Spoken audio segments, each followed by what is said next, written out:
जय सद्गुरू सगळ्यांना. कसं आहे, आज सगळे ऑफिसवरून घरी आले आणि आल्या ना मी दररोज एक फळ खाते. म्हणजे कोणतं पण, पेरू असो, चिक्कू असो किंवा मग संत्रे वगैरे काही पण असो, खाऊन घेते. कारण मला भूकच तेवढी लागलेली असते. त्याच्यामुळे प्रेग्नन्सीमध्ये ना काय होते, 2-2 तासाला मला भूक लागते. आणि कसं ते गोळ्यांमुळे लागते भूक, आणि प्रेग्नन्सीमध्ये होतं असं. त्याच्यानंतर ना स्वयंपाक करायला घेतला आणि त्याच्यामध्ये ना आज मला शेवग्याच्या शेंगांची भाजी खायची होती. आणि ही रेसिपी जी आहे ती माझ्या मम्मीची आहे. कांदा टोमॅटो टाकून मी करते आणि थोडीशी मुगाची डाळ किंवा दुसरी कोणती पण डाळ तुम्ही टाकू शकता. आणि आधी तर माझ्या नवऱ्याने ना भाजी खायला नावं ठेवली होती भाजीला. कारण त्यांचं असं म्हणणं होतं की काळ्या मसाल्याची करायची, पण मला काही ती आवडत नाही भाजी तशी.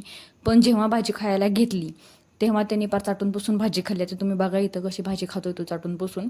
आणि ते म्हणतात ना, आधी नावं ठेवायची आणि नंतर चाटून पुसून खायचं, तसं माझ्या नवऱ्याचं आहे. पण जाऊ दे, काय बोलणार होता, नावं ठेवू भाजी खाल्ली त्याने बिचाऱ्याने. आणि त्याच्यानंतर दररोज जेवण केल्यावर मी वॉकला जाते संध्याकाळी नाईटला. कारण ना दिवसभर एकतर 8 तास मी बसून असते ऑफिसमध्ये सुद्धा. त्याच्यामुळे थोडं चाललं पाहिजे प्रेग्नन्सीमध्ये. मग दररोज मी चालायला जाते. तर